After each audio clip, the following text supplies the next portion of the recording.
Welcome to Movie News, your guide to the top films out now, the latest news, and all the cool things you didn't realise you don't know. Coming up, we find out why Hollywood's so hung up on Bradley Cooper. You know, you may be the best friend I've ever had.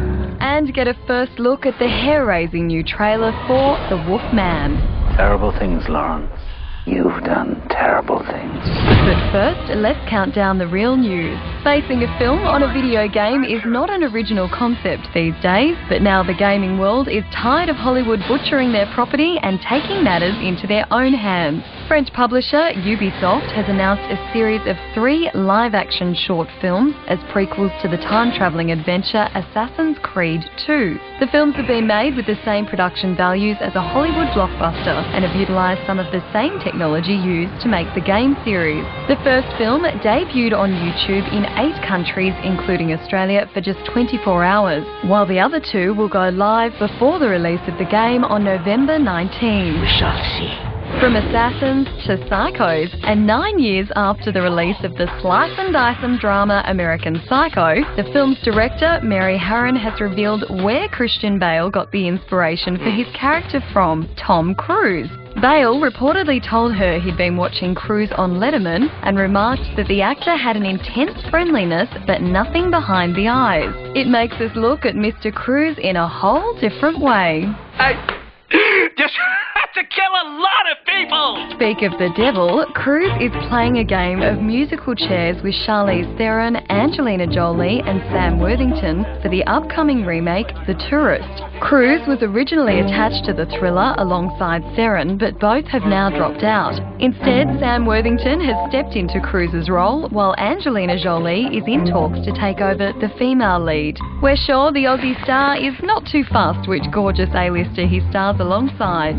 Angelina Jolie is also in talks with director Ridley Scott to slip on a pair of Gucci's and play the femme fatale in a drama about murder and decadence in the Gucci fashion dynasty. Jolie would play Patrizia Reggiano, who was sentenced to 29 years in jail during the 90s for plotting the murder of her ex-husband Maurizio Gucci, who was the head of the fashion label at the time.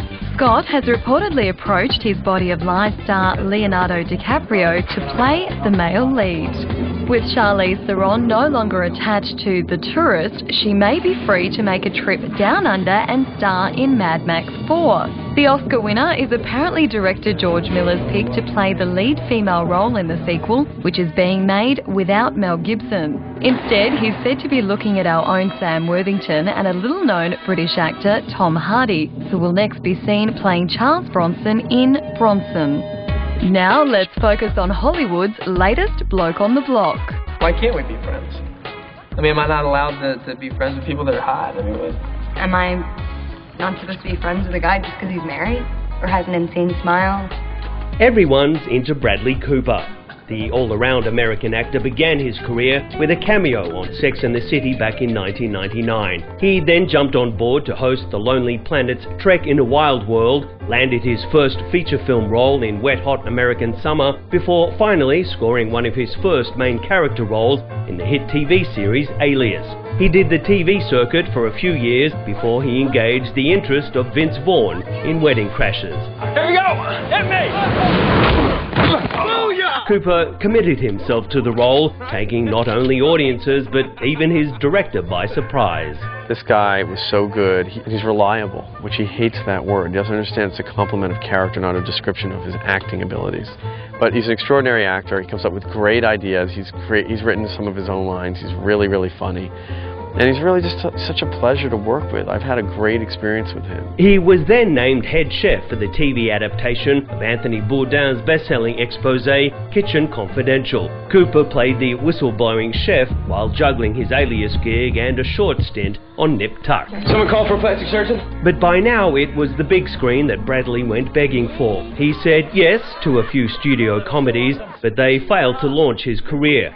Until now. This year, Cooper hooked up with the pick of the ex-gen A-listers for the smash hit, He's Just Not That Into You. You know, you may be the best friend I've ever had. Can we come in? Suddenly, Cooper was everyone's best friend, and he found himself binging on a cocktail of leading roles. In fact, he'll release 5 films this year alone. I don't think I've ever been this hungover. The Hangover did nothing to sober up the Brad fad. What is going on? The low-budget indie hit grossed over $450 million at the box office, with a sequel already in the mix. Hey, bro, you mind putting on some pants? I find it a little weird I have to ask twice. His latest film sees him starring opposite Sandra Bullock in All About Steve. I'm a guy. We say things we don't mean. And then he'll thrill us in the horror pick Case 39, alongside Renee Zellweger. Tell me what's going on. He was killed last night. Next year, he's back in the rom-com arena, surrounded by an equally loved-up ensemble cast. Valentine's Day looks at the pressures of this so-called romantic day. It stars Julia Roberts, Jessica Alba, Ashton Kutcher, Jennifer Garner, and Jamie Foxx, just to name a few.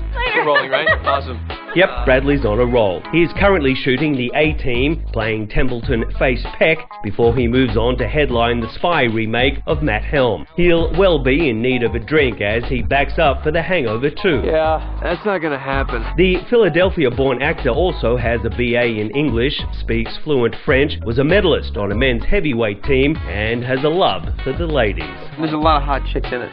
Right. Yeah. But there are a lot of hot very girls. clear about it. With his Brad Pitt meets Matthew McConaughey looks, he's hooked up with some of Hollywood's hottest, Cameron Diaz, Jennifer Aniston, and current squeeze and co-star Renee Zellweger. It seems everyone's just so into Bradley Cooper. Through a night we'll never forget.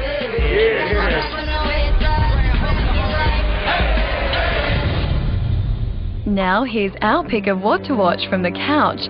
And making its Australian premiere on Showcase this Saturday night is Into the Storm. The HBO-BBC co-production tells the story of British PM Winston Churchill at the height of his power during World War II. It's the sequel to the acclaimed drama The Gathering Storm, and so from the get-go it had big shoes to fill. Well, it found glory at this year's Emmy Awards with 12 nominations and 2 primetime wins, including Outstanding Lead Actor for Brendan Gleeson. Could be coincidence, sir. Could be destiny. Irish-born Gleeson is a superb Churchill, and his supporting cast march out more than a procession of battles and facts. Into the Storm brilliantly taps into the life and mind of this celebrated yet complicated man. Never has so much been out by so many to so few. It also examines the devotion of his wife, who excused his abusive behaviour because his country needed him to survive. It's an absolute must-see for anyone who has the slightest interest in history, not simply for its retelling of this world-defining era. As you can see, Mr. President, I have nothing to conceal from you. From the past to the future, J.J. Abrams' Star Trek is now available on DVD and Blu-ray. This year's blockbuster hit has boldly beamed up 2-disc DVD and 3-disc Blu-ray sets, with behind-the-scenes, deleted scenes and special features locked and loaded. Should you desire, I can provide character references. And for a limited time, Trekkie fans can add a special edition Starship Enterprise DVD case to their collection. The wait is over. Next time on Movie News, we try and unravel the mystery behind the curse of director Terry Gilliam. I mean, I don't know what else to do. He's not the only one who seems to be cursed. Benicio del Toro's next role sees him playing a haunted nobleman who's been bitten and cursed by a werewolf. Despite initial problems finding a director, the Wolfman has now made it to the big screen, and we've got you a sneak peek. Your brother's body was found in the ditch. He'd been torn to pieces. If there's anything you need, please let me know. I want to know what happened to him. What kind of animal could have done such a thing? You're risking your life. Darkness comes for you. He's been quite seriously injured. Thank you for staying with me. Now we know it's still out there. You were bitten by the beast. You bear his mark now. Do you believe in curses? You have to leave. What are you afraid of? There are those who doubt the power to change men into beasts. A beast has come among us. Terrible things, Lawrence. You've done terrible things. I will kill all of you!